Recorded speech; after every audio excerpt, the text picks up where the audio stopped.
Oi, gente, como é que vocês estão? Hoje eu tenho quase certeza que vai ser um dos meus vídeos preferidos, porque não vai ter como, é um dos meus livros favoritos, então tenho certeza que também vai ser um dos meus vídeos prediletos daqui. Bom, gente, vamos falar hoje sobre A Hora da Estrela, que com certeza você já cruzou com o caminho desse livro, porque é muito comum que a gente seja apresentado a Clarice Lispector por volta dos 13, 14 anos na escola, justamente com essa obra. Eu não fui diferente, eu fui exatamente isso. Eu lembro que eu li esse livro quando eu tinha mais ou menos aí, sétima série, pode ser oitava série, não lembro. E eu lembro perfeitamente do final desse livro, porque pra mim foi muito. Eu realmente não esperava esse final. Mas não foi um livro da minha vida, assim. Eu acho que na época eu não tinha essa alma formada que a Clarice costuma dizer que a gente precisa ter para ler algumas certas obras dela, né? E esse aqui, com certeza, eu acho que talvez seja bem-vindo mais numa fase mais madura na nossa vida. Principalmente porque é o único livro de Clarice que vai tratar da questão social e, enfim, vai deixar um pouco esse fluxo de consciência, vai tentar ser muito mais objetivo. Tenho certeza que ela sofreu muito no processo, na metodologia desse livro. Ela expressa isso, né, de alguma forma, mas o resultado é incrível e eu sou muito fã desse livro. Se pá, é um dos livros que eu mais gosto e com certeza indico pra galera que quer começar a desbravar Clarice. Eu acho que esse é um excelente romance para os começos, assim, sabe? Para os meios e para os fins também, mas principalmente pro começo. Bom, gente, antes de mais nada, esse livro se chama A Hora da Estrela e Clarice, os passarinhos. E Clarice, ela tinha dado, antes, né, de ser A Hora da Estrela, em torno de 13 possíveis títulos para esse livro.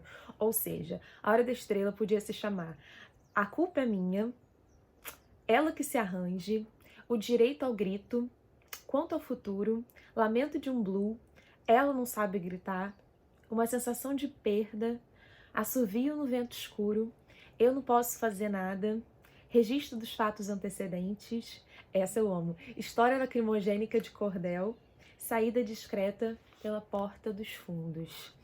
Todos esses títulos são bem coerentes com a história que ela propõe aqui, e é muito interessante pensar nisso, né?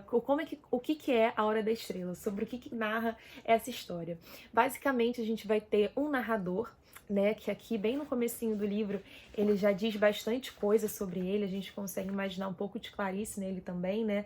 Ele vai dedicar esse livro à saudade da minha antiga pobreza. Então, hoje em dia, ele é um cara que ele ascendeu na vida, vamos dizer assim, né? Ele, hoje em dia, se emociona e se amolece os ossos com Chopin e com Stravinsky, enfim, é um cara de renome, vamos dizer assim, que tá olhando de cima para baixo para essa personagem, que é uma personagem que ela é tão boba, tão boba, tão boba, que ela sorri para as pessoas na rua e as pessoas nem enxergam ela. E essa personagem se chama Macabeia.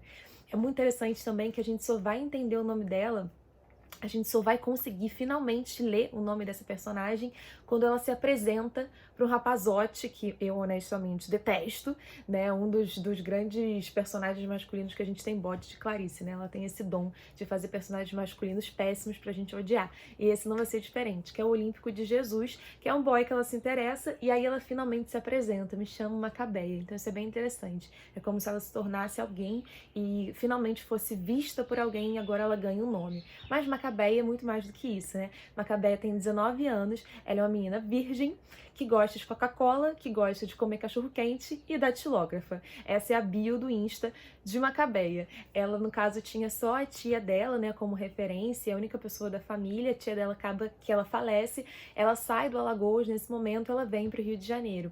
Interessante pensar também que essa migração, né, esse pêndulo, no caso, dentro do Brasil, é uma coisa que a Clarice mesmo fez, né? Mesmo tendo nascido na Ucrânia, nos seus primeiros anos de vida, ela já vem para Alagoas, depois ela vai se mudar posteriormente para o Recife e depois também para o Rio de Janeiro. Então acho que também tem um pouco de Macabeia nesse personagem de Clarice e também um pouco de Rodrigo S.M., que é esse narrador que escuta Stravinsky e amolece os ossos, também em Clarice. Eu acho que Clarice é um pouco dos dois, assim. Muito interessante pensar que Clarice, algumas vezes ela foi chamada de alienada, né? Na época existia um jornal chamado O Pasquim, se eu não me engano, eu acho que era o Pasquim, sim.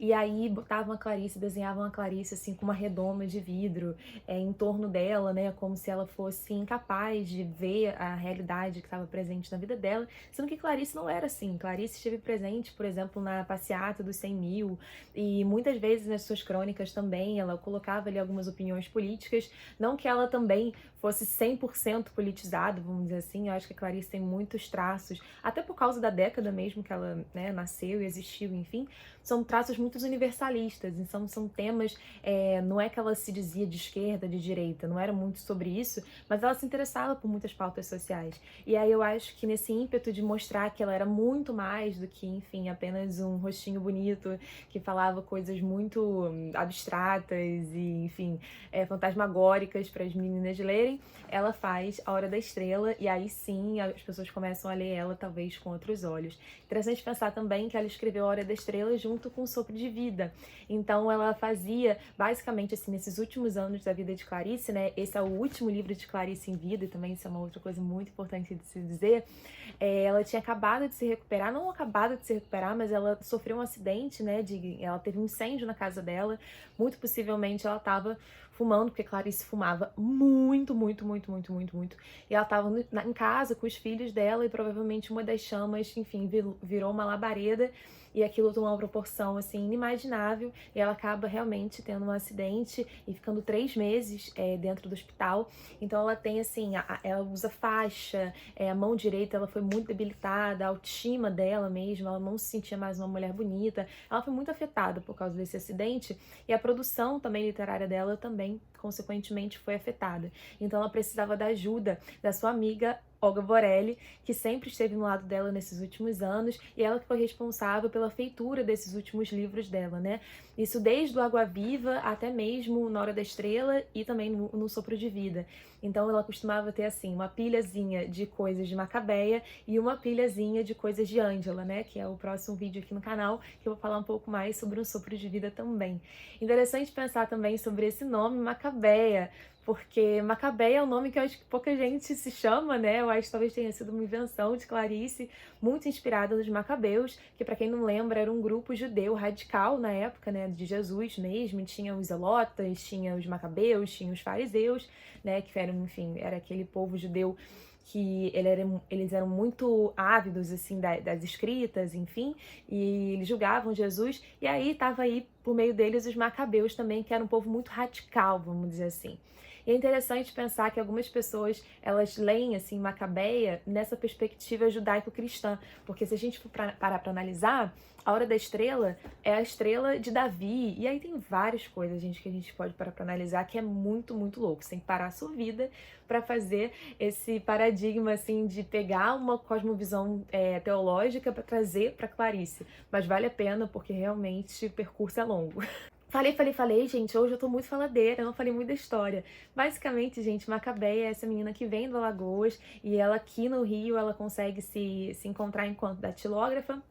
Ela mora numa pensão com várias outras meninas. É muito interessante também que tem um dia que ela descobre que uma das pessoas que é amiga dela, né, que é a Glória, que ela gosta muito, ela acha ela belíssima, enfim, ela mente dizendo que a mãe tá passando mal, e aí ela sai mais cedo do trabalho, e ela olha aquilo e fala, nossa, então eu posso mentir também? E aí ela fala também que ela tá com uma dor de dente, alguma coisa assim, e ela consegue ficar um dia dentro dessa residência, né, que geralmente era composta por várias meninas que também trabalhavam com ela, e ela fica sozinha, e aí ela curte essa solidão, e é um momentinho só dela, assim, e é bonitinho porque ela tem várias coisas que ela vai falar aqui, né, que é a graça do pecado, que é uma coisa de, tipo, pintar as unhas de vermelho escarlate, e ir no teatro Poeira, no cinema Poeira, no primeiro dia do ordenado, quando chegava o salário, ela gastava no cinema Poeira, que era o dia mais barato. Enfim, tem várias coisas que compõem essa vida de Macabeia, e lá pelas tantas ela encontra o Olímpico de Jesus, que é justamente esse rapaz que, enfim, ele é péssimo, péssimo, péssimo, péssimo, péssimo, trata ela que nem um lixo, tadinha, gente. E é muito louco porque eu acho que ela é tão ingênua, essa pessoa que realmente sorri para as pessoas no meio da rua, que ela nem se toca, né? Nem com ela, sabe? Ela não fica pra morrer, ela não fica com raiva, ela não fica com raiva, ela vai seguindo a vida, assim, sabe? E o otário realmente sempre foi o Olímpico de Jesus. Enfim, Lá pelas tantas, Glória rouba o namorado de Macabeia, que no caso é o Olímpico de Jesus, eles ficam juntos. E Macabeia vai pra vidente, vai pra uma vidente, isso lá pro finalzinho do livro. Gente, esse livro tem tipo 70 páginas, é muito curtinho, é maravilhoso. E aí ela fala pra ela que ela vai ter um futuro ótimo, e ela vai encontrar um rapaz, assim, de estrangeiro, possivelmente alemão, chamado Hans, e ela vai ser muito feliz, e ela vai ganhar dinheiro, e ela não vai precisar mais passar perrengue, e as coisas vão sorrir pra ela, e ela fica cheia de esperança, ela sai daquela vidente, assim, completamente, sabe? Pela primeira vez ela se sentia viva, ela fala que é como se fosse o primeiro dia da vida dela.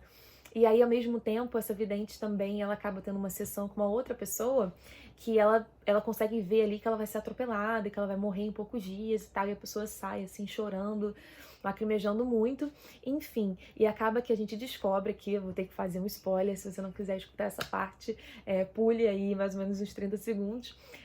Acaba que a vidente aparentemente tinha confundido as histórias, né? Então, no caso Macabeia, que sim, que ia ser morta, né, dessa maneira, assim, por um acidente, a outra pessoa possivelmente que ia encontrar o Hans da vida dela. Então acaba que essa... Enfim, gente, é uma história muito louca. Se a gente parar pra pensar, muito triste. Tem muitas pessoas que vêm com esse olhar, assim, triste. Vejo resenhas aqui no YouTube trazendo um pouco mais pra esse lado, né, da miséria humana em todos os sentidos, de você não conseguir sonhar, projetar. Enfim, a Hora da Estrela. A Hora da Estrela é o único momento que ela se torna estrela e parece que ela é uma manchete de jornal, né? Como uma nordestina que falece, enfim, na quina de uma rua. E me lembra muito também aquela canção, né, do Chico Buarque, do Guri. É como se fosse isso, sabe? Essa é a Hora da Estrela para muitas pessoas. Mas eu vejo esse livro com outro viés, assim, sabe? Eu vejo um viés de doçura muito grande, de uma ingenuidade, talvez não fosse a melhor palavra, mas eu vejo Macabeia como a mais pura dos seres, o mais puro dos seres humanos, sabe? Aquela pessoa que mais é como se fosse uma criança assim, que nunca cresceu. Eu acho ela belíssima. Eu acho que a gente tem muito, muito, muito, muito a aprender com Macabeia. A olhar principalmente mais para as Macabeias, assim, desse Brasilzão que a gente tem. E é um filme, eu vejo como algo muito engraçado, porque acabou que eu tive, gente, o prazer. Se você tiver aí alguma cidade que existe um musical, agora eu esqueci o nome, mas eu vou deixar aqui embaixo, que é justamente pela Hora da Estrela. Eu tive a honra de ver ele aqui no Rio, e aí foi tão bom, tão bom, tão bom esse musical, que eu achei essa história muito engraçada. Eu comecei a ver com outros olhos, assim, sabe? Porque realmente tem os diálogos muito sensacionais. E também, para quem não vai conseguir ver a peça, e também talvez goste do livro e queira ver mais coisas sobre, existe um filme nacional, inclusive com a Fernanda Montenegro, maravilhoso, sobre A Hora da Estrela, que tá aqui no YouTube, super de graça, para qualquer um ver. É muito fácil encontrar esse link, posso deixar aqui também na descrição, e vale muito a pena. Então, é isso. Vejam o filme, principalmente, comparem com o livro. Eu acho o filme uma arte, uma obra-prima. A atriz que faz a personagem da Macabeia, ela é uma nordestina mesmo, na vida real. E é muito incrível, porque eu não consigo mais dissociar a imagem dela com a Macabeia, de tão perfeita que ela é para aquele papel.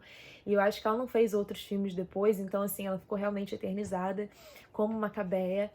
E o filme é belíssimo, gente, assim, belíssimo. Essa história é belíssima. Por mais triste que seja, eu vejo muita beleza. Quero saber se vocês também veem, porque é um dos meus livros favoritos. E tomara que tenha sido aqui um dos seus vídeos favoritos também. Um beijo, não se esqueçam que esse mês agora de setembro, essa é a última chamada para o Desbravando Clarice na íntegra. Então, se você quer participar do Clube do Livro com a gente vai estar lendo Um Sopro de Vida, que é o último livro da Clarice. Não se esqueça também, se você quiser comprar ou presentear alguém, é só usar o meu link aqui da Amazon, isso me ajuda bastante a continuar aqui com o canal. Se possível, curta, compartilhe, comente, que eu tô adorando as trocas aqui. A Paixão Segundo GH foi um boom aqui nesse canal, trouxe muita gente, então eu tô muito feliz que vocês consigam continuar vendo os vídeos e interessados, enfim. Um beijo, gente!